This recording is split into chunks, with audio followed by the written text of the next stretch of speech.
एक दिन की बात है। एक साधु गांव के बाहर वन में स्थित अपनी कुटिया की ओर जा रहा था। रास्ते में बाजार पड़ा।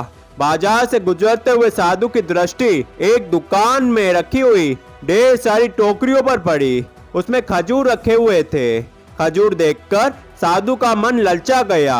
उसके मन में खजूर खाने की इच्छा जाग उठी, किंतु उस समय उसके पास पैसे नहीं थे। उसने अपनी इच्छा पर नियंत्रण रखा और कुटिया चला आया। कुटिया पहुंचने के बाद भी खजूर का विचार साधु के मन से नहीं निकल पाया। वह उसी के बारे में ही सोचता रहा। रात में वह ठीक से सो भी नहीं पाया। अगली सुबह जब वह जागा तो खजूर खाने की अपनी इच्छा की पूर्ति के लिए पैसे की व्यवस्था करने के बारे में सोचने लगा।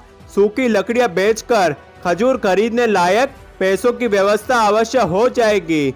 यह सोचकर वह जंगल में गया और सूखी लकड़ियां बीनने लगा।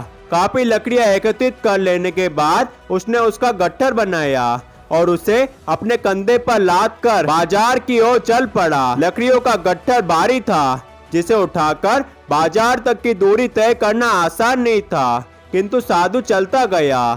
थोड़ी देर में उसके कंधे में दर्द होने लगा, इसलिए विश्राम करने वह एक स्थान पर रुक गया। थोड़ी देर विश्राम कर वह पुनः लकड़ियां उठाकर चलने लगा।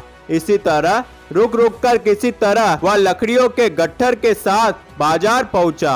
बाजार में उसने सारी लकड़ियां बेच दी। अब उसके पास इतने पैसे इकट्ठे हो गए जिससे वह खजूर खरीद सके। वह बहुत प्रसन्न हुआ और खजूर की दुकान में पहुंचा। सारे पैसों से उसने खजूर खरीद लिए और वापस अपनी कुटिया की ओर चल पड़ा।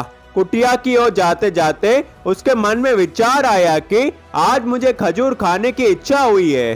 हो सकता है कल किसी और वस्तु की इच्छा हो जाए। कभी नए वस्त्रों की इच्छा जाग जाएगी, तो कभी अच्छे घर की, तो कभी स्त्री और बच्चों की, तो कभी धन की। मैं तो साधु व्यक्ति हूँ, इस तरह से तो मैं इच्छाओं का दास बन जाऊंगा। ये विचार आते ही साधु ने खजूर खाने का विचार त्याग दिया। उस समय उसके पास से एक गरीब व्यक्ति गुजर रहा था। साधु ने उसे बुलाया और सारे खजूर उसे दे दिए।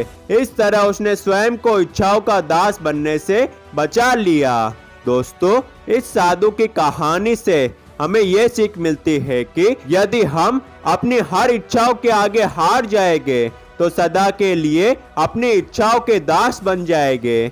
मन चंचल होता है, उसमें रह रहकर इच्छाएं उत्पन्न होती रहती है, जो उचित भी हो सकती है और अनुचित भी। ऐसे में इच्छाओं पर नियंत्रण रखना आवश्यक है।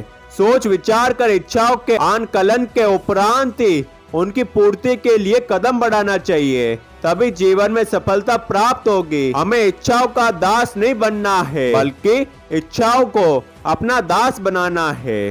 धन्यवाद।